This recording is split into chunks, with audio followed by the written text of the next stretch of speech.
الجنة للمؤمنين والنار للملحدين والصلاة والسلام على سيد الأنبياء والمرسلين سيدنا ونبينا وشفيعنا أبي القاسم محمد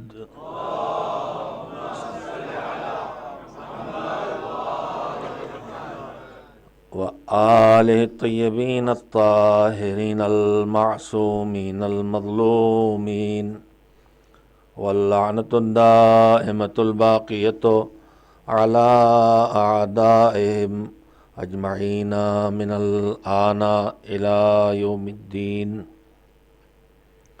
أما بعد فقد قال الله سبحانه وتعالى في كتابه المبين وهو أصدق الصادقين وقوله الحق. بسم الله الرحمن الرحيم.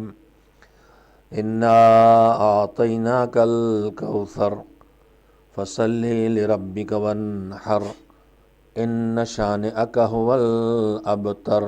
صلوات بھیجیں محمد و آل محمد علیہ السلام پر.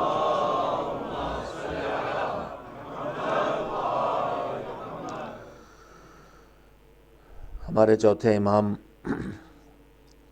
حضرت علی بن الحسین زین العابدین علیہ الصلاۃ والسلام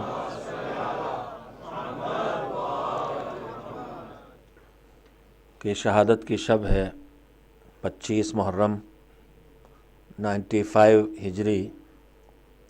آپ کی شہادت کا دن تھا. شہادت کے وقت آپ کی عمر مبارک وہی تھی جو سید الشہداء کی کربلا میں ان کی شہادت کے وقت تھی، یعنی 57 سال 57 ایئرس. 15 جمادی الاولیٰ 38 ہجری میں آپ کی ولادت ہے اور 25 محرم 95 شہادت ہے. میں نے آپ حضرات کی خدمت میں اس ہادی کی زندگی کے تذکروں کے لیے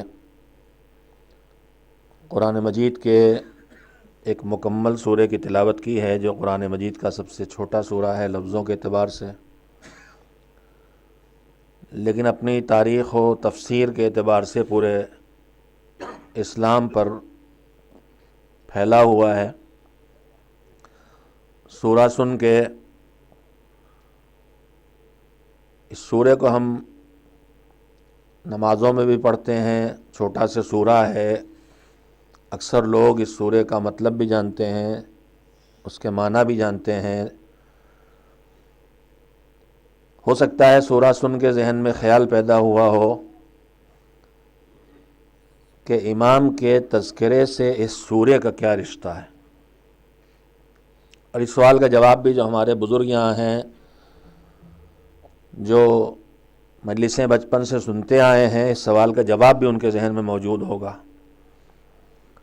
لیکن میں اپنے بچوں اور جوانوں کے لیے اس سورے کا ترجمہ بھی کروں گا اور اس رشتے کو بھی بتانا چاہوں گا کہ اس سورے کا ہمارے امام کی جو آج شہادت ہے جس امام کی، اس کے وجود سے کیا رشتہ ہے. پہلے سورے کا ترجمہ میرے بچے اور جوان سن لیں. پروردگار عالم اپنے پیغمبر کو خطاب کرتے ہوئے اور ان سے بات کرتے ہوئے کہہ رہا ہے، انا اعطیناک الکوثر. ہم نے آپ کو، اے پیغمبر، ہم نے آپ کو کوثر دیا ہے، نعمتوں کی کثرت سے تمہیں آپ کو نوازا ہے، آپ کو کثیر نعمتیں دی ہیں، اور ان نعمتوں میں آپ کو ہم نے اولاد کی کثرت بھی عطا کی ہے. آپ کو کثرت اولاد سے نوازا ہے، یعنی آپ کو زیادہ اولاد دی ہے. یہ اللہ اس پیغمبر سے کہہ رہا ہے جس کو اس نے صرف ایک بیٹی دی تھی، لیکن کہہ رہا ہے ہم نے تم کو زیادہ اولاد دی ہے. انا اعطیناک الکوثر، ہم نے تمہیں کثرت اولاد سے نوازا ہے. اب تم کو ہم نے چونکہ کوثر، کثرت اولاد اور نعمتوں کی کثرت دی ہے، لہذا تمہاری ذمہ داری بنتی ہے فصلی لربک وانحر، کہ آپ اپنے پروردگار کی عبادت کریں، نماز پڑھیں اور قربانی دیں۔ یہیں پہ اس ترجمے کو روک کے جملہ کہنا چاہتا ہوں آپ سب سے،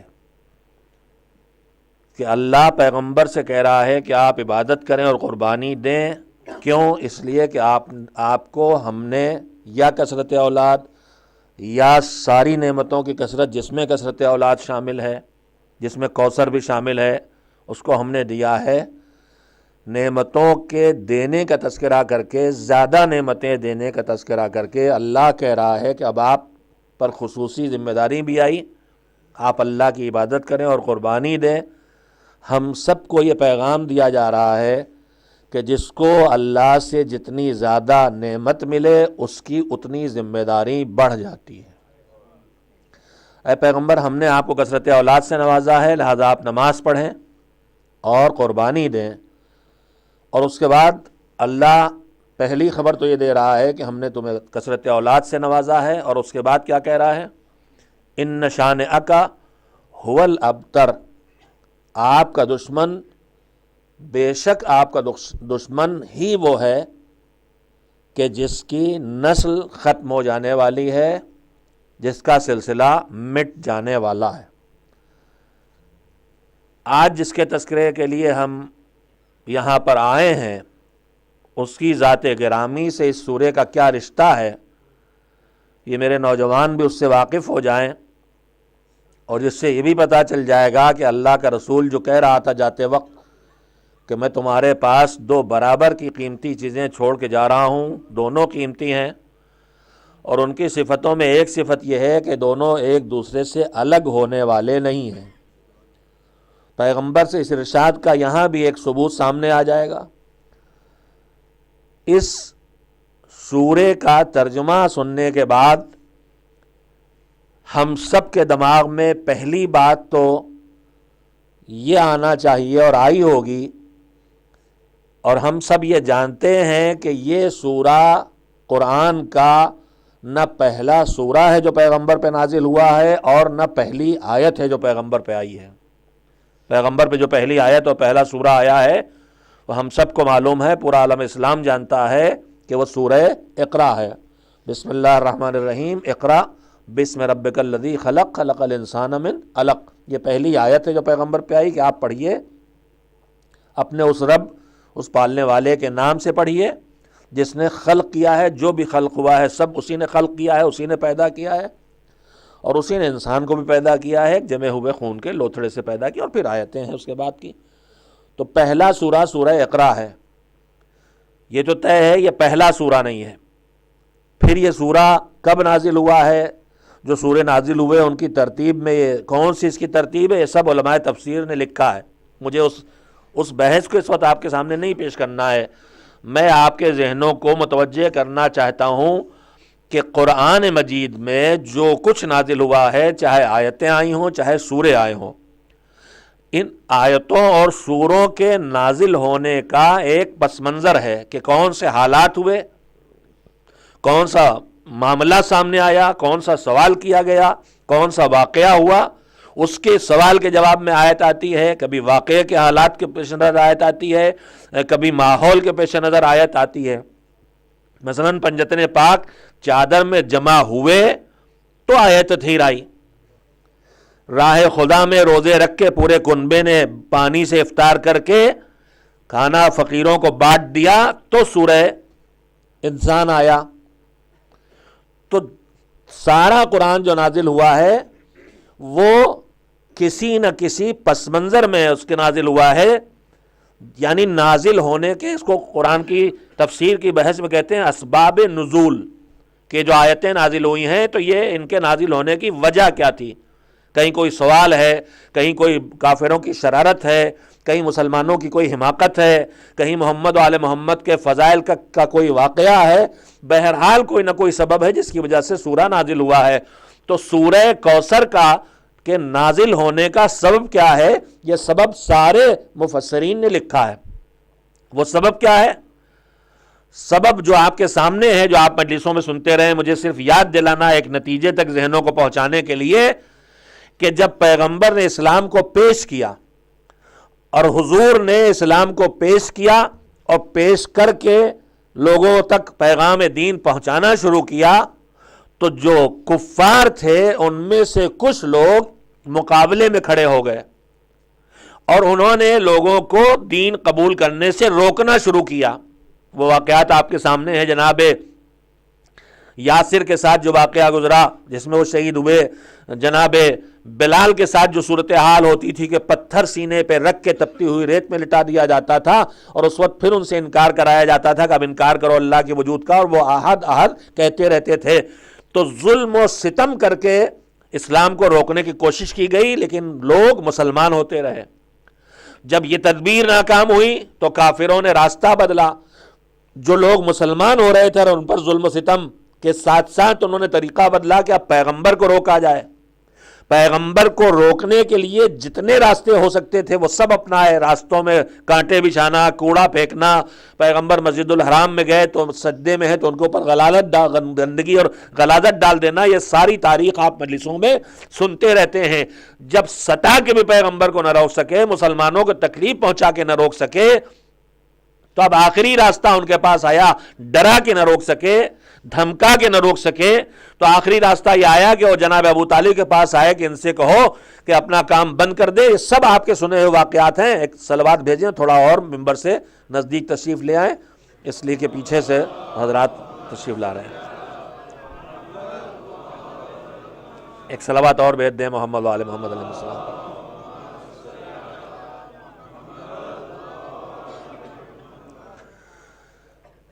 آخری تدبیر جو انہوں نے کی وہ یہ کی کہ جناب ابو طالب کے پاس آئے اور ان سے کہا ان کو منع کر دو اور انہیں جو چاہیے ہم دینے پہ تیار ہیں، پیسہ چاہیے دینے پہ تیار، حکومت چاہیے دینے پہ تیار، اگر یہ کہیں جس سے کہیں اس سے ہم ان کی شادی کرانے پہ تیار، یہ سارے آفر ملے اور پیغمبر نے اس سے بھی انکار کر دیا۔ اور وہ جملے آپ کے سامنے ہیں کہ پیغمبر نے جناب اپنے چچا سے کہا کہ اگر یہ میرے ایک ہاتھ میں سورج اور ایک ہاتھ میں چاند رکھ دیں تب بھی میں اس کام سے رکنے والا نہیں ہوں، اور جناب ابو طالب نے کہا کہ بیٹا تمہیں جو کرنا ہے تم کرو۔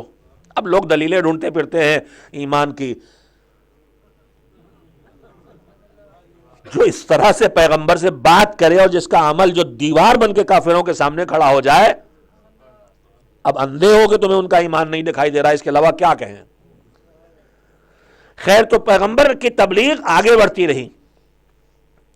جب مسلمان ہوتے رہے لوگ اور اسلام پھیلتا رہا اور کافر تھک گئے اور مایوس ہونے لگے کہ اسلام کی تبلیغ جاری ہے اور یہ مسلمان ہونا لوگوں کا رکنے والا نہیں ہے، تو اب انہوں نے ایک اور بات کہنا شروع کی اپنے گروپ کے ذہنوں کو مضبوطی دینے کے لیے اور مایوسی سے بچانے کے لیے۔ کیا کہنا شروع کیا؟ کہنا یہ شروع کیا کہ ٹھیک ہے آج بہت سے لوگ مسلمان ہو گئے اور اسلام پھیل گیا، اور پیغمبر بظاہر وہ پیغمبر نہیں کہ تم وہ نام لیتے ہیں حضور کا کہ ان کا دین پھیل گیا ہے، لیکن اس میں کوئی پریشان ہونے کی بات نہیں ہے، ان کا دین پھیل تو گیا ہے، لوگ مسلمان تو ہو گئے۔ میں نے پورا واقعہ اس جملے کے لیے آپ کے سامنے دہرایا ہے، لوگ مسلمان تو ہو گئے، ان کا دین پھیل تو گیا ہے، لیکن ان کا دین باقی رہنے والا نہیں ہے۔ اپنے آپ کو بھی تسلی دے رہے ہیں اور اپنے پارٹی کو بھی تسلی دے رہے ہیں۔ کیوں باقی رہنے والا نہیں؟ وجہ کیا بتائی کفار نے؟ کافروں نے کہا ان کا دین اس لیے باقی نہیں رہے گا کہ ان کے کوئی اولاد نہیں ہے، یہ کہا کافروں نے۔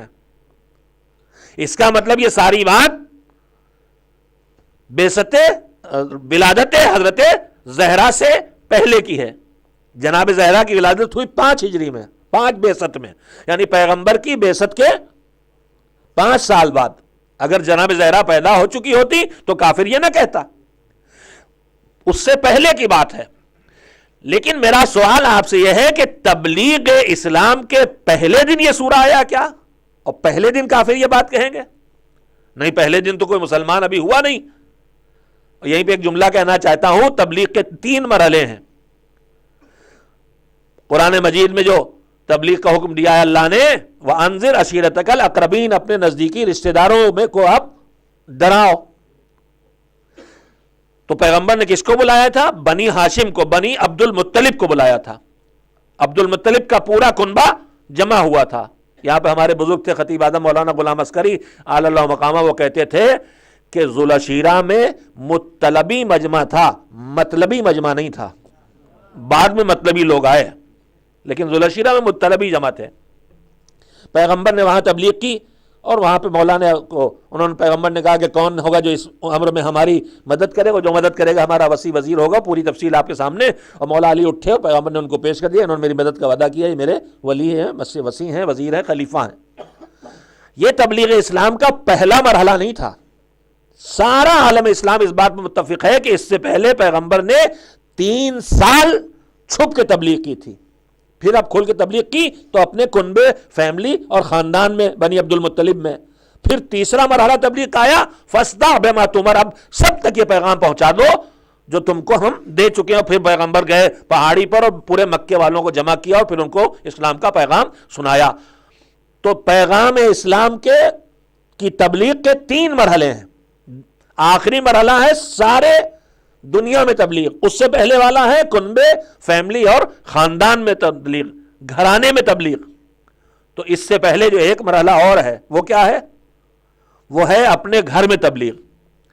تبلیغ اسلام کے 3 منزلیں ہیں، ایک گھر میں تبلیغ، ایک گھرانے میں تبلیغ۔ ذرا اردو کے اس لفظ کو پکڑ لیجئے گا، فیملی، خاندان، گھرانہ۔ اس سے پہلے ہے گھر، گھر میں میرے بیوی بچے جو میرے فیملی کہ وہ لوگ جو میرے گھر میں رہتے ہیں، اس کے بعد میری کنبہ، میرا فیملی۔ تو ذوالعشیرہ گھر کی تبلیغ نہیں ہے، گھرانے کی تبلیغ ہے۔ ذوالعشیرہ کنبے والے، یہ گھرانے کی تبلیغ ہے۔ اس کے بعد سارے مسلمانوں میں تبلیغ ہے، اور ذوالعشیرہ سے گھرانے کی تبلیغ سے پہلے گھر کی تبلیغ ہے۔ اب یہ بتائیے، جب تبلیغ پیغمبر کے 3 مرحلے، گھر کی تبلیغ، گھرانے کی تبلیغ اور دنیا بھر میں تبلیغ، تو یہ بتائیے پہلا مسلمان کہاں ملے گا؟ اگر ڈھونڈنا ہے تو پیغمبر کے گھر میں جا کے ڈھونڈو، پہلا مسلمان وہاں ملے گا بھائی۔ خیر، تو میں جو بات کہہ رہا تھا ادھر سے آپ کے ذہن نہ ہٹ جائیں۔ تو یہ جو اسلام اتنا پھیل گیا ہے کہ کافر ہار رہے ہیں کہ پھیلا جاتا اور ہم سے روکے نہیں رکتا۔ اتنا پھیلنے کا مطلب کیا ہوا؟ بھائی کچھ لوگ مسلمان ہو گئے نا، 10 20 50 100 کچھ تو ہوئے۔ میرا آپ سے سوال یہ ہے اور سارے عالم اسلام سے کہ یہ جو مسلمان ہوئے ہیں لوگ، یہ کیا کہلائیں گے؟ یہ کون ہے؟ کیسا مسلمان ہوئے ہیں؟ پیغمبر کے پاس آتے جاتے ہیں، ان کے پاس بیٹھتے ہیں، ان سے دین سیکھتے ہیں، ان کی باتیں سنتے ہیں، یہ اصحاب پیغمبر ہیں۔ میں نے آپ کا سارا وقت اس جگہ کے لے لیا ہے۔ اس سورے کا رشتہ کیا ہے آج کے امام سے؟ کہ یہ ہے اصحاب پیغمبر۔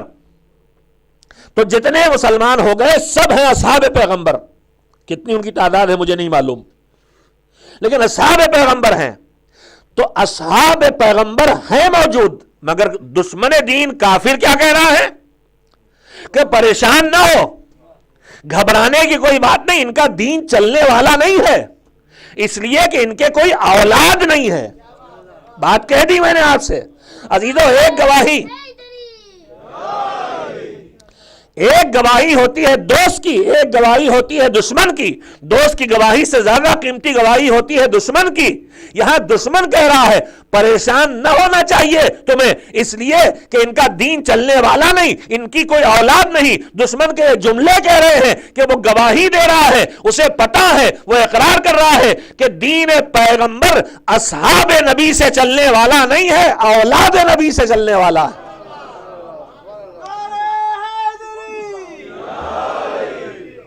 اور پھر آگے کی پوری تاریخ نے بتا دیا کہ دین چلا، پھیلا، بچا تو وہ اولاد نبی سے چلا ہے۔ آج جس امام کے تذکرے کے لیے ہم جمع ہوئے یہاں پر، ہر امام کی 2 ذمہ داریاں تھیں، دین کو پھیلانا اور دین کو بچانا۔ جس کے جیسے حالات ہوئے ہیں ویسے حالات میں اس نے ان فریضوں کو انجام دیا ہے۔ تھوڑا سے وقت ہے، معصومین میں سے معصومین کی بات تو اور ہے، معصومین کے جو تربیت کیے ہوئے لوگ ہیں ان کے بارے میں گفتگو کرنے کے لیے بیٹھیں تو کچھ منٹ ان کے کسی زندگی کے کسی ایک حصے کے بارے میں بیان کرنے کے لیے بھی کم ہے کہ جائے کہ ایک معصوم کی شخصیت کے اوپر گفتگو کی جا سکے. تو میں اس تھوڑے سے وقت میں اپنے امام کے بارے میں آپ کی خدمت میں کیا عرض کر سکتا ہوں. جہاں ہمارے سامنے اگر ہم جائیں جواہرات لینے کے لیے اور ہمارے سامنے ایک ہی ہیرا، ایک ڈائمنڈ نکال کے رکھا جائے تو لے لیں گے، بس ٹھیک ہے یہی ایک ہے، لینا ہے لے لیا. لیکن اگر ڈائمنڈ کا ڈھیر ہمارے سامنے ہو تو بڑی مشکل ہو جاتی ہے کہ کس میں سے کون سا لیں، ہر ایک تو اچھا لگ رہا ہے. معصومین کی ذات گرامی کی صورتحال یہی ہے، ان کا پورے وجود کا ہر پہلو ایک چمکتا ہوا جوہر ہے، ہر طرف سے ہدایت کی روشنی، ہر طرف سے فضیلت کا نور نکل رہا. سمجھ میں نہیں آتا کہ اس میں سے کس حصوں کو اٹھایا جائے اور پہنچایا جائے. بہرحال کوئی بات تو کرنا ہے. تو میں اس میں سے صرف ایک پہلو پر آپ کی خدمت میں تھوڑی سی گفتگو جو وقت میں ہے گنجائش ہے کہ یہ کرنا چاہتا ہوں، جو امام کی زندگی اور سیرت کا ایک پیغام ہے کہ جب ہم اس فرش ادا پہ ان کے لیے آئے ہیں تو یہاں سے انہی کی زندگی کا کوئی پیغام جو ان کی زبان سے ان کے عمل سے ہمیں ملا ہو وہ لے کے جائیں جو ہماری زندگی میں ہمارے کام آئے. اس پوری حیات طیبہ پہ نظر ڈالیے. امام کی زندگی، ہر امام کے کام دو کام ہیں، دین کا پھیلانا اور دین کا بچانا. یہ دونوں فریضہ ہر امام نے انجام دیے ہیں. حالات بدلتے رہے ہیں، ذمہ داریاں ادا کر کے اس نتیجے تک ہر امام پہنچاتا رہا ہے. میں بالکل پوری تاریخ کو، امام کی زندگی کی سیرت کے حصے کو، سن 60 ہجری میں، سن 61 ہجری کے محرم میں 10 محرم کو تیسرے امام شہید ہوئے، وہی لمحہ امام کی امامت کا آغاز تھا چوتھے امام کی، اور پھر 25 محرم 98 تک چلتا رہا. 37-38 سال امامت کے. اس پوری مدت میں رسالت کی کتنی مدت ہے؟ بعثت سے وفات تک 40 سال ہیں. یہاں سن 61 ہجری سے 98 تک 37 ایئرس 33 سال ہیں. یعنی جو رسالت کی مدت ہے اس سے تھوڑی سے امامت کی مدت، ہمارے چوتھے امام کی امامت کی مدت اس سے تھوڑی سے کم ہے. آپ سوچ رہے ہو میں حساب کس لیے پیش کر رہا ہوں؟ میرے عزیزو، اس مدت میں پیغمبر کی بعثت کا جب اللہ نے حکم دیا تم کھل کے اعلان کرو، تو پیغمبر نے جو اپنی ذمہ داری پہلی منزل میں شروع کی اپنے گھر میں ماحول بہرحال پرسکون ہے، نہ کسی کا گلا کٹ رہا ہے، نہ کسی کے سر سے چادر چھن رہی ہے، نہ کسی کا گھر جلایا جا رہا ہے. نہیں، مصاحب کی تو تذکرے ہی ایسے ہیں کہ اس میں کہیں بھی آپ بات شروع کیجئے تو مصیبت کا تذکرہ آ جاتا ہے. تو آغاز رسالت جو بعثت ہوئی ہے تو کوئی پریشان کن ماحول میں نہیں ہے. ہمارے چوتھے امام کی امامت کا آغاز جن حالات میں ہوا وہ آپ کے سب کے سامنے، میں اسے دہرانا نہیں مجھے. حضور کی دشمنی عرب پوری طرح سے عرب نے کی، لیکن عربوں کی کوئی جمی جمائی حکومت نہیں تھی. اور سید سجاد کا جو سامنا تھا وہ یزید کی جمی ہوئی حکومت سے اور اس کے بعد بنی امیہ کی جمی ہوئی حکومت سے تھا. آپ سوچ رہے ہو میں کہہ کیا رہا ہوں میرے عزیزوں؟ میں کہنا یہ چاہتا ہوں کہ اپنے دادا کی طرح، اپنے نانا کی طرح، اپنے جد کی طرح دین کا پیغام حضور نے سید سجاد نے بھی پہنچایا. بالکل سمیٹ کے بات کو کر رہا ہوں. سرور کائنات حضرت محمد مصطفیٰ صلی اللہ علیہ وآلہ وسلم نے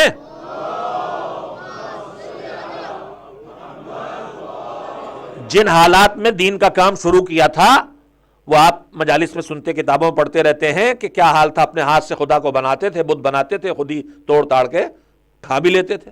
آٹا گوندا، بت بنایا، پوجا کی، پرستش کی، بھوک لگی، توڑا کھا لیا. خانہ کعبہ کے طواف کرنے آ رہے تو ننگے ہو کے طواف کرتے تھے. ایسی نہ جانے کتنی چیزیں تھیں.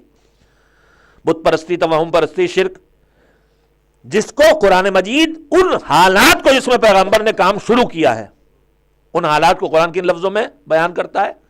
سورہ جمعہ کی آیتیں آپ نماز جمعہ میں سنتے ہیں. سورہ جمعہ پیغمبر کے لیے اللہ اعلان کرتا ہے بسم اللہ الرحمن الرحیم هو الذی بعث فی الامیین رسولا منہم یتلو علیہم آیاتہ ویزکیہم ویعلمہم الکتاب والحکمہ وان کانوا من قبل لفی ضلال مبین۔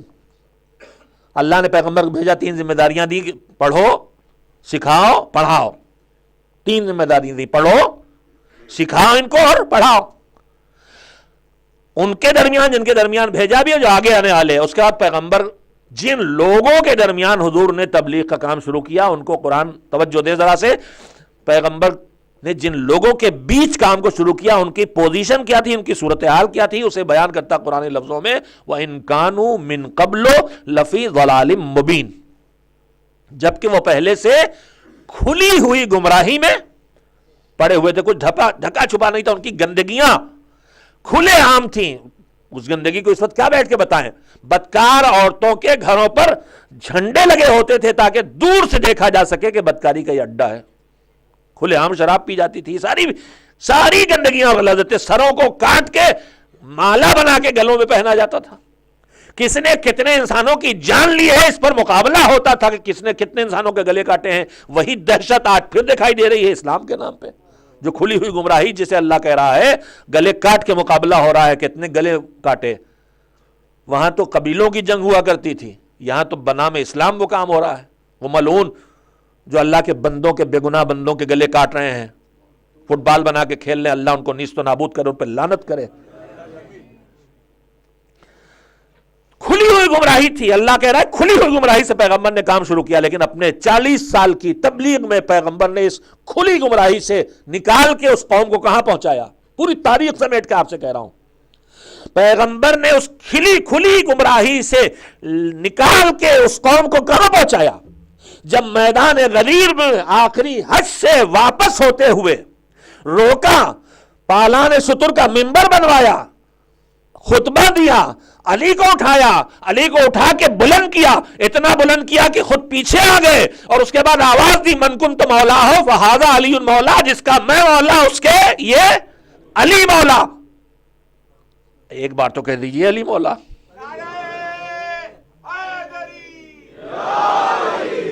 پیغمبر کہنے جس کا میں مولا اس کے علی مولا۔ ادھر سے آیت قرآنی آئی، کیا آیت آئی؟ بسم اللہ الرحمن الرحیم الیوم۔ کام کہاں سے شروع ہوا تھا؟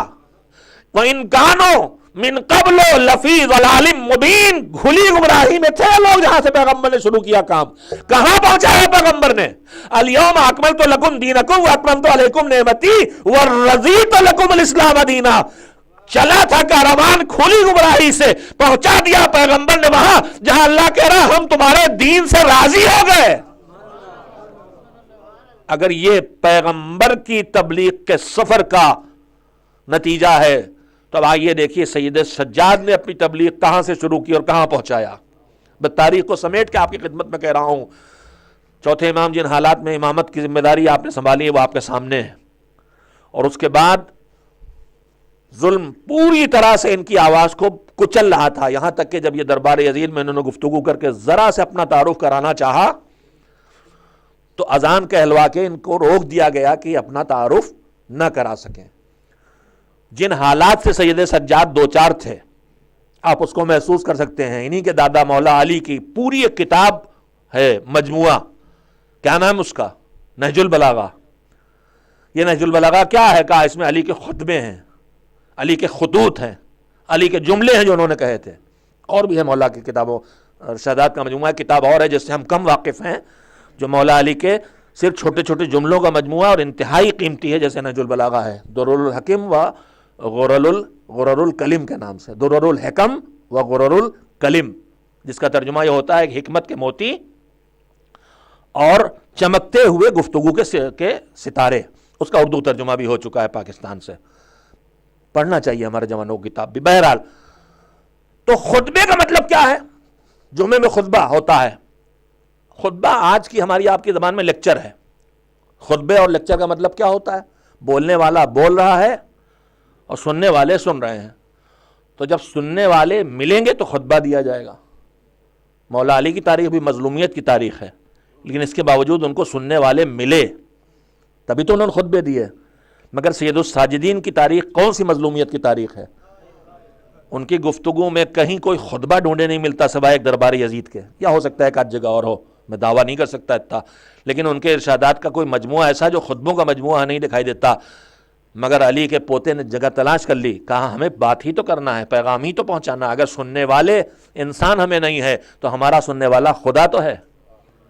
بندوں کی طرف سے منہ موڑ کے اللہ کی طرف رخ کر لیا، اور پھر جو باتیں کی ہیں تو وہ صحیفہ سجادیہ کی شکل اختیار کر لیا اس نے، دعا کا مجموعہ ہے، اور وہی ہدایت کا کام یہ بھی کر رہا ہے۔ تو کون سا دور ہے سید سجاد کا؟ جہاں ان کی بات سننے والے موجود نہیں ہیں۔ اگر اس دور کی تاریخ اور سیرت کو پڑھیے، یہ باتیں عام طور پر مجلسوں میں ان باتوں کا تذکرہ نہیں آتا ہے، چند واقعات بیان کر دیے جاتے ہیں، تجزیے نہیں کیے جاتے۔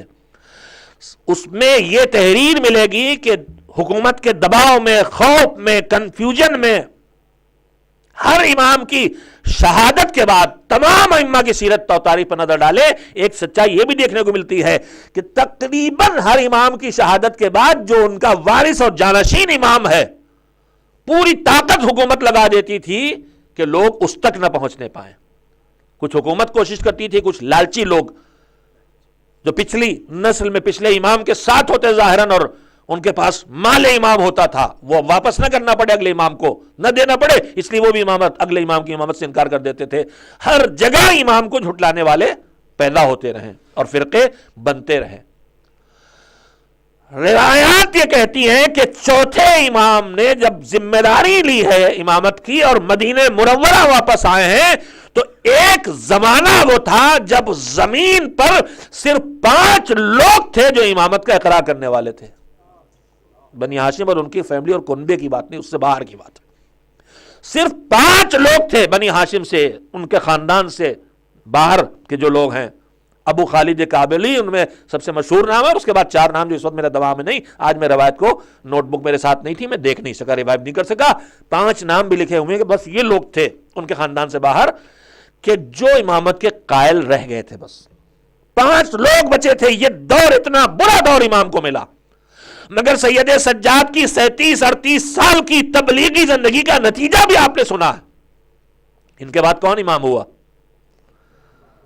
5ویں امام، کیا اس میں گرامی ہے؟ محمد، لیکن مشہور ترین لقب کیا ہے؟ باقر و علم نبیین، نبیوں کے علم کو، چھپے علم کو کھود کے نکال کے پھیلا دینے والے۔ آپ نے 5ویں امام کے فضائل میں تذکرے سنے ہوں گے کہ مسجد النبی میں جب یہ اپنے وقت کا محمد منبر پہ آ کے بیٹھتا تھا تو ہزاروں قلم، روایات سینکڑوں نہیں ہزاروں تک کی روایت ہیں، ہزاروں قلم انتظار کرتے تھے کہ ان کے لبوں سے کچھ نکلے تو ہم لکھ لیں۔ میرے عزیزوں، جہاں کوئی سننے والا نہیں تھا، جہاں صرف 5 مومن بچے تھے، اس کاروان کو کہاں سے کہاں پہنچایا اس امام نے۔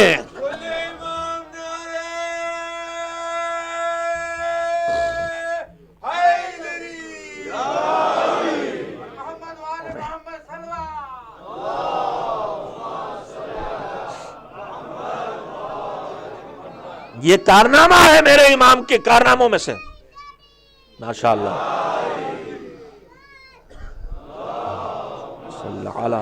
محمد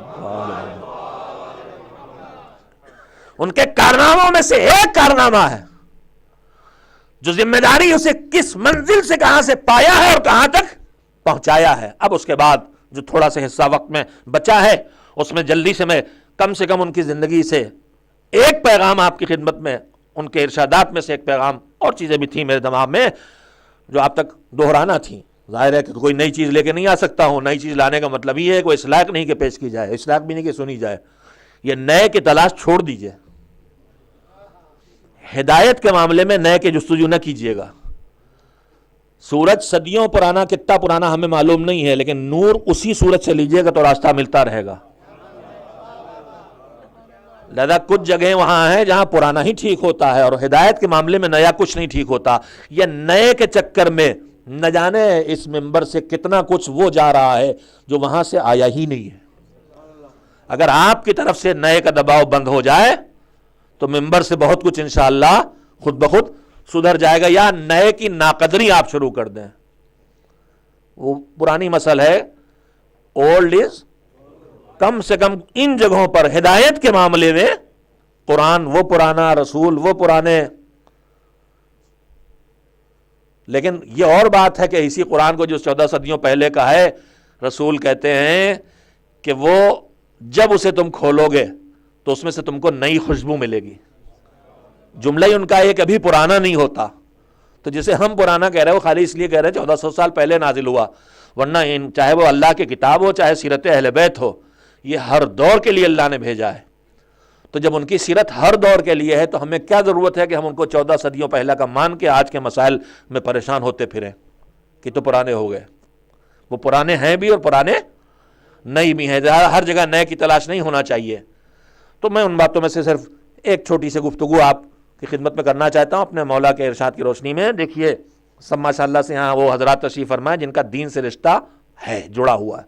دین سے رشتہ جڑا نہ ہوتا تو اس فرش شہدا پہ نہ آتے. اس کا مطلب وہ جڑے ہیں دین سے. میں ان کی خدمت میں عرض کر رہا ہوں کہ جب ہم انسانوں کے میں، ہم ایمان والوں کے بیچ میں، ایمان کی اپنی اپنی منزلیں ہیں. دو آدمی ٹھیک ایک لیول کے ایمان پر ڈھونڈنا چاہیں تو کبھی نہیں ملیں گے. جتنے آدمی اتنی منزلیں، بلکہ جتنے لمحات انسانی زندگی کی اتنی منزلیں. ایک ہی آدمی کی زندگی میں ایمان کا ٹمپریچر ہمیشہ ایک نہیں رہتا. آپ اپنا بلڈ پریشر ناپیے، کیا ہمیشہ ایک نکلتا ہے؟ ایک بار ناپیے، دوسری بار ناپیے، تیسری بار ناپیے، ایک آدھ پوائنٹ ادھر ادھر ہوتا ہی رہے گا. کہے سے کچھ گرمی سے، کچھ ٹھنڈک سے، کچھ تھکن سے، ان سب چیزوں متاثر ہوتا ہے. تو ایمان بھی کوئی ٹکاؤ چیز نہیں ہے کہ جہاں آئی فکس ہو گئی. ہر لمحے ہر آدمی میں گھٹتا بڑھتا ہے اور دو آدمیوں کا ایک ساتھ برابر نہیں ہوتا. تو مومن ایک جیسے نہیں ملیں گے. اصحاب ائمہ میں، اصحاب نبی میں، پیغمبر نے جن کو پال پوس کے بڑا کیا اور جن کو قابل اعتبار قرار دیا، جو پیغمبر کے معتمد تھے، ان کو بھی بانٹا تو کہا کہ 10ویں درجے پہ اکیلے سلمان، دو نہیں. اگر دو ہوتے تو بتایا ہوتا نا. 9ویں درجے پہ جناب ابو ذر، دو نہیں. تو یہاں کوئی دو مرتبے کا نہیں ہے. دو لوگ ایک مرتبے کے نہیں ہیں اور ایک آدمی ہمیشہ ایک ہی منزل پر نہیں رہتا. ایمان گھٹتا بڑھتا ہے، مٹتا بھی ہے، پکا بھی ہوتا ہے، کچا بھی ہوتا ہے. اس کا سارا رشتہ انسان کے عمل سے جڑا ہوا ہے. یہ اعمال ہیں جو ایمان کو کچا کرتے ہیں، پکا کرتے ہیں، گھٹاتے ہیں، بڑھاتے ہیں. تو مومن ہونے کی حیثیت سے آخرت بھی ہمارے دماغ میں ہے. آخرت میں دو ہی چیزیں ہیں، ایک جہنم ہے جس سے بچنا ہے اور ایک جنت ہے جس میں جانا ہے.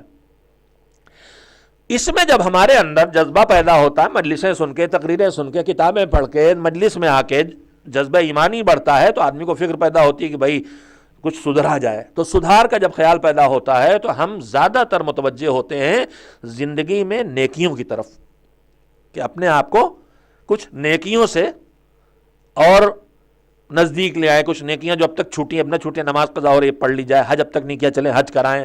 یہ سب ہم لوگ کرتے ہیں.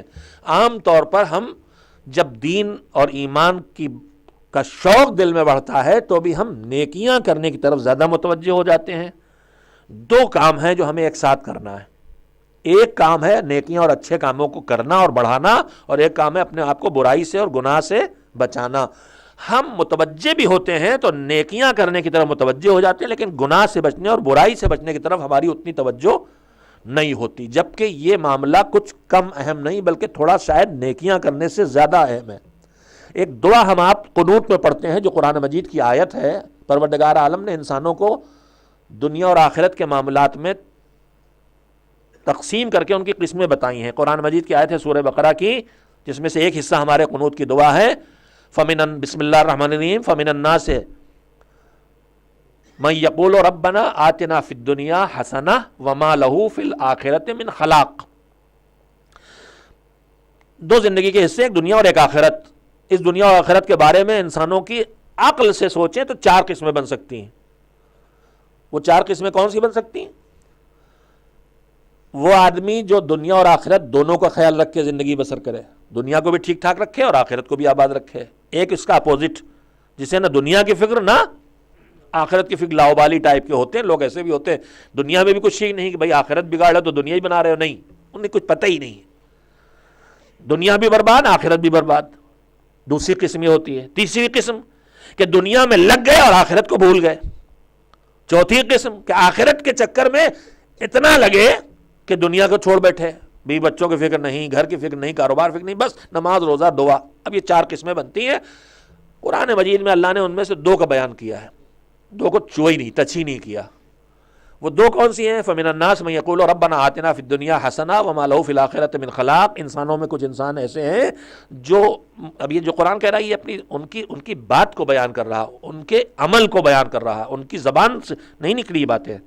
من الناس من یقول ربنا آتنا فی الدنیا حسنہ، ان کی پوری زندگی چیخ چیخ کے کہتی مالک جو دینا اسی دنیا میں دے، جو دینا اسی میں دے دے، یہی دے دے، ہر نعمت یہاں دے دے، لڑکا اولاد یہاں دے دے، گھر یہاں دے دے، دولت یہاں دے دے، شہرت یہاں دے دے، آرام یہاں دے دے، سکون یہاں دے دے، بس جو دینا یہاں دے دے۔ وما لہ فی الآخرۃ من خلاق، اسے پڑی ہے بس دنیا کی۔ یہ منہ سے کوئی نہیں کہتا، ہم میں سے کوئی اتنا بیوقوف نہیں منہ سے کہے، مگر اللہ دلوں کا جاننے والا کہہ رہا ہے، ان کا دل، ان کا دماغ، ان کی سوچ، ان کا عمل ہم سے کہہ رہا ہے کہ ہمیں دنیا چاہیے، تو اللہ بھی کہتا ٹھیک تجھے دی۔ وما لہ فی الآخرۃ من خلاق، اسے آخرت میں کچھ ملنے والا نہیں ہے۔ اب دوسری قسم جو قرآن بیان کرتا ہے، جو دو بیان نہیں کرتا، اس کی وجہ بھی ہے، لیکن اب ان کو پیش کرنے کا وقت نہیں ہے ورنہ اصل بات رہ جائے گی۔ دوسری قسم جو بیان، ومنہم من یقول، اللہ کہتا ہے اور انہی انسانوں میں قسم وہ بھی ہے جو یہ کہتے ہیں، کیا کہتے ہیں؟ ربنا آتنا فی الدنیا حسنہ وفی الآخرۃ حسنہ، پروردگار ہمیں دنیا میں بھی اچھا اچھا رکھ، سب اچھا اچھا عطا کر، اور ہمیں آخرت میں بھی اچھا اچھا دے۔ اب اس دعا میں کیا رہ گیا؟ دنیا میں بھی اچھا دے، دولت دے، عزت دے، شہرت دے، اولاد لائق اولاد دے، صحت دے، طاقت دے، لمبی عمر دے، برکت دے، توفیق دے، سب دے، دنیا میں دے، اور اس کے ساتھ فی الآخرۃ حسنہ، آخرت میں بھی اچھا اچھا دے۔ دنیا میں اچھا اچھا یہ، آخرت میں اچھا اچھا کیا ہے؟ آخرت میں اچھا یہ کہ جنت دے، جنت میں کوثر دے، تسنیم دے، یہ جو تو نے بتایا ہے، جتنی نعمتیں جنت کی جو نے جگہ جگہ گنائی ہیں وہ سب دے۔ چپکے سے بھی دعا کر لیں کہ حور العین دے۔ ایک جگہ مولانا صاحب بیان کر رہے تھے بہت کہ یہ نیکیاں کرو، یہ کرو گے، یہ کرو گے، یہ حوریں ملیں گی، ایسی حوریں، ویسی حوریں، ویسی حوریں۔ دلی کے پاس کا علاقہ ہے، گاؤں کا علاقہ تھا جو ذرا پنجاب سے ملا ہوا ہے تھوڑا، تو ذرا زبان جو ہے وہ خالص قسم کی، ٹھیٹھ قسم کی۔ تو اس میں سے ایک بوڑھے میاں اٹھے کہ لے ملا جی کی باتیں میں آ کے اپنی ٹٹی پھٹیوں کو نہ بھول جائیو۔ ہاں معلوم ہے ہور کے چکر میں پڑ گئے، اور یہاں جو تمہیں ملی ہیں بڈھے تھے نا وہ، تو ان کی تو ٹوٹی پھوٹی تھیں، کہنے ان کو نہ بھول جانا کہیں۔ تو آخرت میں پڑھ کے آدمی دنیا کو بھول جائے، مذہب اسے نہیں کہتا۔ ربنا آتنا فی الدنیا حسنہ، دنیا بھی اچھا اچھا دے، اب میں کہہ سکتا ہوں اچھی اچھی دے، وفی الآخرۃ حسنہ، اور آخرت میں بھی دے۔ سب تو مان لیا، بچا کیا؟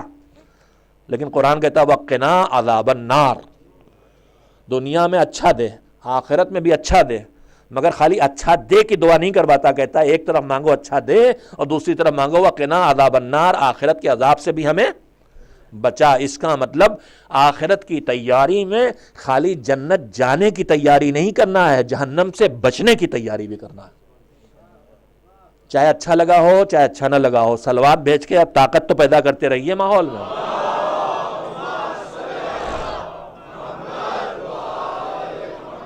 تو آخرت کی تیاری میں دو کام کرنا ہے، وہ بھی کرنا جو جنت لے جائے، اور وہ بھی کرنا ہے جو جہنم سے بچا لے۔ اور یہ والا پارٹ زیادہ اہم ہے جہنم سے بچنے کا، اس لیے کہ مولا کائنات کا ایک جملہ ہے جس کا جو پیغام جس میں آپ کو سنا رہا ہوں، امام نے کہا ہے کہ چھوٹے سے چھوٹے کام کو بھی کم نہ سمجھو۔ کیوں؟ کیف یقل ما یتقبل، وہ چھوٹا ہے کہاں جو اس عظیم کی بارگاہ میں قبول ہو جائے۔ تو میرے عزیزو، جہنم سے نکل آئے تو پھر کوئی ایک چھوٹی سی نیکی بھی جنت پہنچانے کے لیے کافی ہوگی، لیکن اگر جہنم کے قید خانے میں بند ہے تو قید خانے سے نکلیں گے تبھی تو جنت کے محل میں جائیں گے۔ تو اس قید خانے سے نکالنے کی کوشش کرنا، اور اس کوشش کا نام ہے اپنے آپ کو گناہوں سے بچانا، اور گناہوں سے بچانے کا مطلب ہے واجب نہ چھوٹے اور حرام نہ ہو۔ یہ ہے کل خلاصہ۔ امام نے جن باتوں کی طرف ہمیں زندگی متوجہ کیا، اور ہمارے ائمہ اور قرآن مجید اور سب جن باتوں کی طرف بار بار متوجہ کرتے ہیں، بار بار متوجہ کرنے کا، آپ اپنے بچے کو کسی ایک بات پہ بار بار ٹوکتے ہیں۔ ہم نے کہا کیوں بار بار ایک بات پہ ٹک رہے ہو؟ کہ اللہ اور ہر بات تو یہ سن لیتا ہے ایک ہی بار میں، یہ نہیں مانتا، تو جو نہ مانے اسی پہ بار بار ٹوکنا پڑتا ہے۔ تو ہمیں بھی اللہ نے پورے قرآن میں سب سے زیادہ آخرت کے بارے میں ٹوکا ہے۔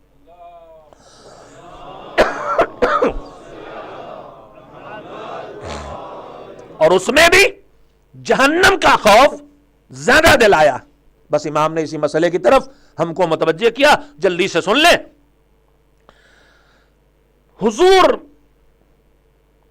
پیغمبر گرامی حضرت محمد مصطفیٰ صلی اللہ علیہ وآلہ وسلم کا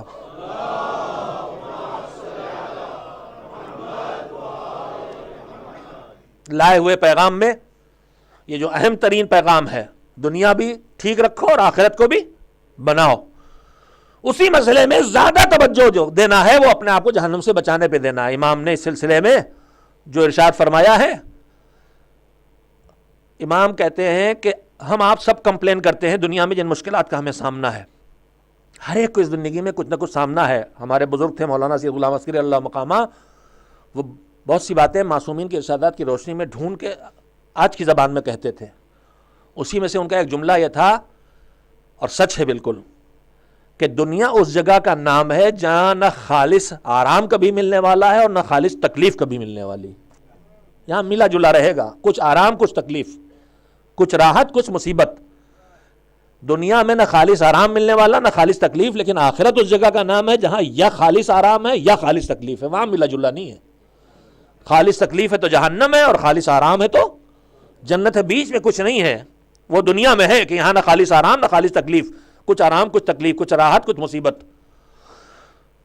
تو دنیا میں ہم آپ سب کے سب تھوڑی بہت مصیبتوں کا شکار رہتے ہیں اور کمپلین کرنے لگتے ہیں، کبھی کبھی فریاد کرنے لگتے ہیں۔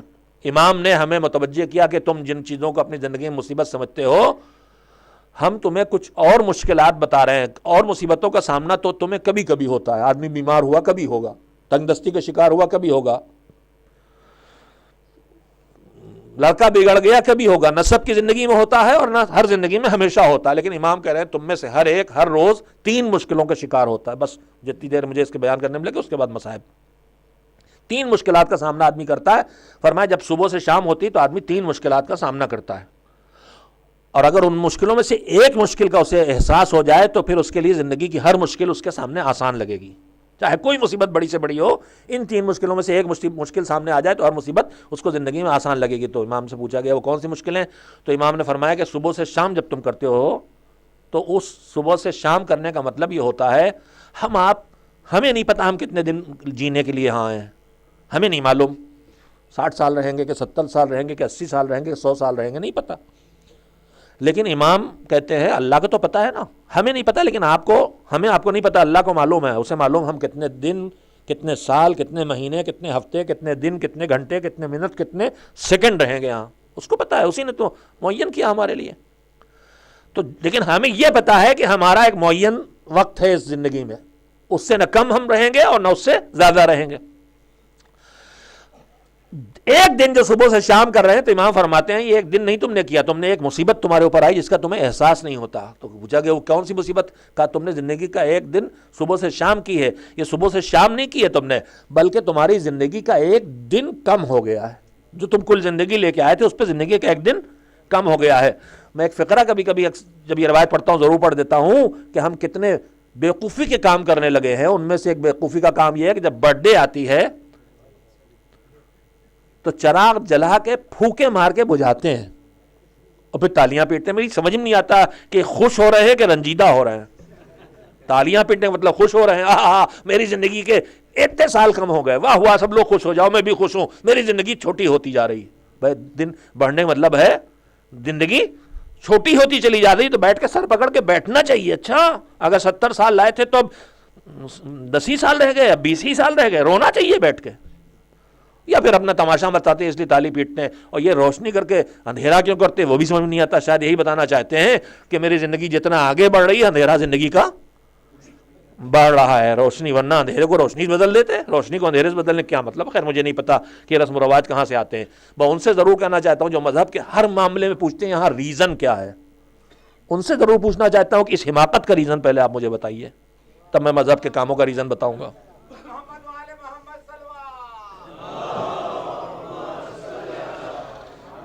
کہا تمہاری زندگی کا ایک دن کم ہو گیا، جیب سے تمہارے 1 درہم یا دینار گر جائے تو تمہیں پلٹ کے یاد آتا ہے یار آج نوٹ گر گیا جیب سے۔ اب آپ بڑے لوگ ہیں، آپ کی جیب سے 1 پاؤنڈ گر جائے تو آپ کو یاد نہیں آئے گا، مجھے یاد آئے گا، اس لیے کہ آپ کا 1 پاؤنڈ میرا 100 کا نوٹ ہو جاتا ہے۔ میری جیب سے 1 روپیہ گر جائے تو مجھے پلٹ کا خیال نہیں آتا، اس لیے کہ 1 روپیہ میں کچھ ملتا ہی نہیں۔ اب تو دھنیا بھی لینا تو 5 روپے سے کم کی نہیں ملتی، کا 100 روپے کی 10 گرام ہے، 100 گرام ہے 10 روپے کی کم سے کم لیجئے تو 10 گرام دوں، چاندی کے بھاؤ، سونے کے بھاؤ. تو آپ کو ہم کو نہیں یاد آتا، مگر وہ اس دور کی بات ہے جب درہم و دینار سونے چاندی کے ہوتے تھے. ایک درہم گر جائے سکہ ہوتا تھا، کہا ایک درہم گر جائے، ایک دینار گر جائے تو تمہیں پلٹ کے یاد آتا ہے، اور زندگی کا ایک دن کم ہو جائے تو تمہیں کبھی پلٹ کے شام کو افسوس نہیں ہوتا زندگی کا ایک دن کم ہو گیا. اس کے بعد امام نے جو جملہ کہا وہ اور زیادہ قابل توجہ. فرمایا حالانکہ یہ تمہاری جیب سے جو ایک سکہ گر گیا ہے یہ واپس مل سکتا ہے، لیکن جو زندگی کا ایک دن چلا گیا ہے اب یہ پلٹ کے تمہیں واپس ملنے والا نہیں. امام نے کہا اگر تمہیں اس مشکل کا احساس ہو جائے تو دنیا کے ہر مصیبت تمہیں اس کے مقابلے میں آسان لگے گی. دوسری بات کیا کہا، صبح سے شام کرتے ہو تو ایک مصیبت تمہارے اوپر اور آتی ہے. وہ کیا کہا، تم روزی حاصل کرتے ہو. ارے روزی حاصل کرنا بھی مصیبت بن گیا. روزی کی دعائیں مستحب ہیں، وہ اعمال بتائے گئے جن سے روزی بڑھتی ہے ان میں ثواب ہے، اور امام کہہ رہے ہیں مصیبت ہے. تو امام جو کہہ رہے ہیں مصیبت تو سن لیجئے کیوں، اس کا کون سا پہلو مصیبت کا پہلو ہے. کہا امام نے فرمایا کہ روزی حاصل کرتے ہو یہ مصیبت ہے تمہاری زندگی میں. کیوں؟ اس لیے مصیبت ہے کہ تم نے روزی حاصل کی ہے تو یا حلال راستے سے حاصل کی ہوگی یا معاذ اللہ حرام راستے سے. اگر حرام راستے سے حاصل کی ہے تو تمہیں اس پر عذاب کا سامنا کرنا ہے اللہ سے، اور اگر حلال راستے سے حاصل کی ہے تو تمہیں اس کا حساب دینا ہے. یہ نہیں ہے کہ تمہاری ہے تم لے آئے ہو تو جو چاہو کرو، نہیں، اللہ پوچھے گا ملا تھا تم کو تو تم نے خرچ کہاں کیا. تو روزی حاصل ہونا بھی ایک انسان کی زندگی میں ایک مشکل ہے جس کا احساس وہ واقعاً ہم آپ نہیں کرتے. امام کہہ رہے ہیں یہ بھی مشکلوں میں سے ایک مشکل ہے. تیسری اور آخری بات سن لیں، امام نے فرمایا صبح سے شام نہیں کرتے ہو بلکہ تمہارا ایک سفر ہے جو جاری ہے آخرت کی طرف. جیسے جیسے روز ہم زندگی بڑھ رہی ہے ہم آخرت کی طرف جا رہے ہیں، آخرت سے پیچھے نہیں ہو رہا، آخرت کی طرف جا رہے ہیں. کہا تمہارا ایک سفر ہے جو آخرت کی طرف تمہارا سفر جاری ہے. جب تم صبح سے شام کرتے ہو تو تم منزل آخرت سے ایک قدم نزدیک ہو جاتے ہو. اب اس کے بعد کا جملہ جو سب سے زیادہ چونکانے والا، امام نے فرمایا آخرت سے نزدیک ہو گئے مگر اس میں مصیبت یہ ہے کہ تمہیں یہ پتہ نہیں ہے کہ تم آخرت سے تو نزدیک ہو گئے، یہ یقینی ہے، مگر تم جنت سے نزدیک ہوئے ہو کہ جہنم سے نزدیک ہوئے ہو. امام نے فرمایا کہ اگر اس مشکل کا احساس ہو جائے تو آدمی کے لیے زندگی کی اور مشکلیں مشکل نہ رہ جائیں گے. اور یہ بھی روایت میں ہے کہ امام نے فرمایا یہ سب سے بڑی مشکل ہے کہ آدمی دن گزارتا ہے اور آخرت سے نزدیک ہوتا ہے لیکن اسے یہ پتہ نہیں کہ جنت سے نزدیک ہو رہا ہے کہ جہنم سے نزدیک ہو رہا ہے. بس مزید سے زیادہ وقت ہی نہیں ہے. میرے مولا کے ہدایات میں سے ایک ہدایت یہ اگر ہم اپنا سکیں کم سے کم اپنی زندگی میں کہ آخرت ہم نزدیک ہو رہے ہیں اور جنت سے نزدیک ہو رہے ہیں کہ جہنم سے، ہمیں پتہ نہیں ہے.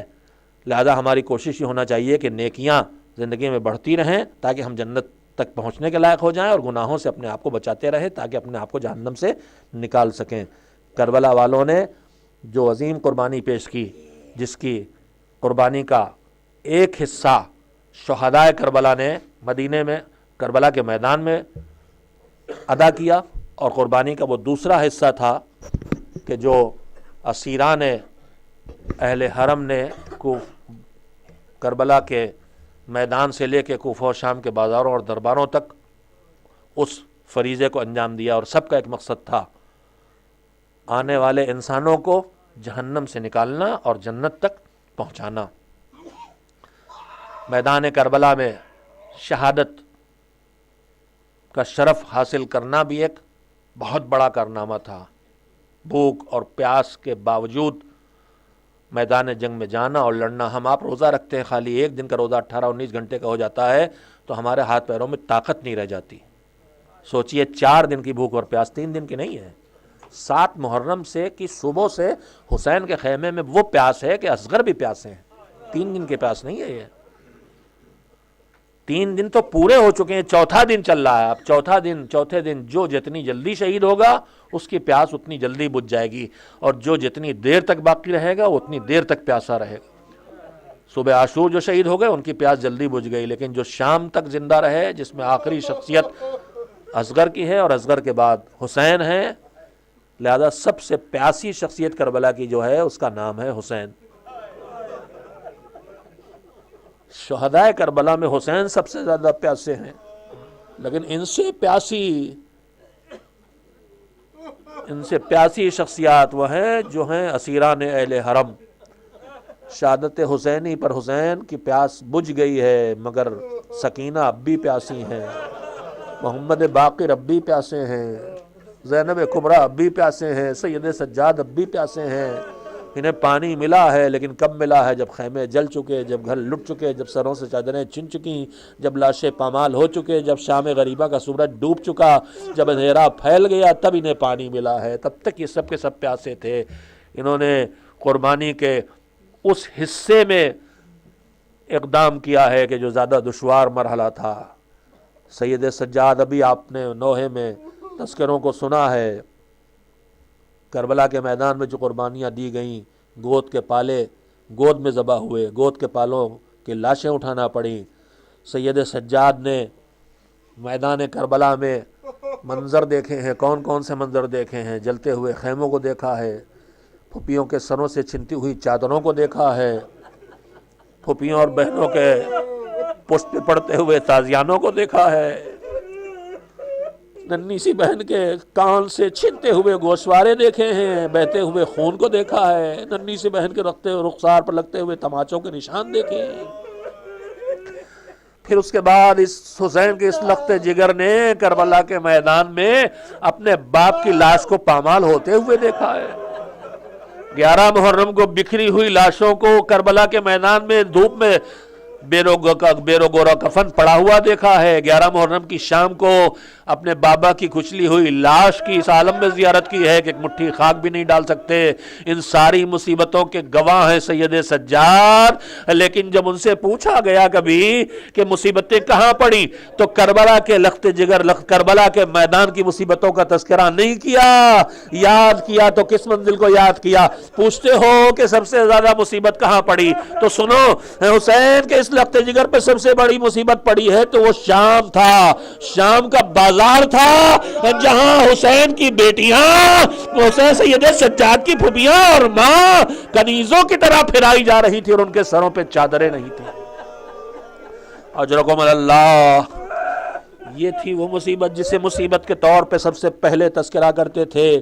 اور کون سی مصیبت تھی جس نے سید سجاد کے دل کو اتنا تکلیف پہنچایا تھا کہ ساری مصیبتوں کے درمیان اس مصیبت کو یاد کیا؟ ایک تو تھی شام میں پھوپھیوں اور بہنوں کا بے ردا ہو کے لے جایا جانا۔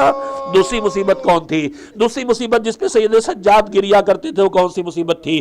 منہال راوی، آپ کو واقعہ یاد میں خالی یاد دلاؤں، منہال حج کر کے امام کی خدمت میں آئے ہیں پرسے کے لیے۔ سید سجاد نے پوچھا جب تم کل کوفے سے چلے حالات کیا تھے؟ کہا مختار کی حکومت قائم ہو چکی تھی اور مختار چن چن کے حسین کے مقابلے میں جو ظالم آئے تھے ان قاتلوں کو قتل کر رہا ہے۔ اکبر و قاسم کے قاتل عباس و اور محمد کے قاتلوں کو قتل کر رہا ہے۔ قاتلوں میں حسین کے سوکھے گلے پہ خنجر چلانے والا شمر بھی ہے، قاتلوں میں علی اکبر کے کلیجے میں برچھی والے مارنے والا ظالم خلی بھی ہے، قاتلوں میں عباس کے بازو قطع کرنے والا طفیل بھی ہے۔ مگر ان سارے کے تذکروں کو چھوڑ کے ایک مرتبہ سید سجاد نے کیا پوچھا یہ بتا کہ کیا ابھی تک حرملہ زندہ ہے؟ اللہ نے کہا، ہاتھ اٹھا کے دعا کی، پروردگارا اس ظالم کو اسی دنیا میں آگ اور لوہے کی سزا دے دے۔ یہ وہ مصیبت تھی جسے فرزند مظلوم حسین یاد کر کے رویا کرتا تھا۔ اور تیسری مصیبت، بس فقرے 2-3 فقرے اور سن لیں اور رو لیں اپنے بیمار امام پر رو لیں، جس کی ساری عمر اپنے بابا پہ روتے ہوئے گزری۔ بہن اور پھپھیاں بے چین ہوتی تھی، چاہنے والے عبداللہ ابن انصاری، عبداللہ جناب انصاری آئے، کہا آپ ہم تو سمجھاتے ہیں نہیں سنتے، آپ جائیے۔ جابر ابن عبداللہ انصاری سے کہا آپ جائیے، شاید آپ کی بات سن لیں۔ امام کے پاس آیا کہ سمجھانا شروع کیا، کب تک روئیے گا، کب تک روئیے گا؟ کہ کیسے بات کر رہے ہو؟ جس کے گھر کا بھرا ہوا گھر جڑ گیا ہو، جس کی نگاہوں کے سامنے اس کے جوانوں کی لاشیں پڑی ہو، کیسے نہ روئے؟ کہ آپ تو صابر کنبے سے ہیں، آپ تو صابر کنبے سے ہیں، صبر کیجئے، صبر کیجئے۔ حوالہ دینے لگے، کہتے انصاف کی بات نہیں کرتے تم؟ امام نے کہا انصاف کی بات نہیں کرتے۔ یعقوب کے 11 بیٹے تھے، ان میں سے ایک بیٹا کچھ مدت کے لیے ان سے جدا ہو گیا تو اتنا روئے تھے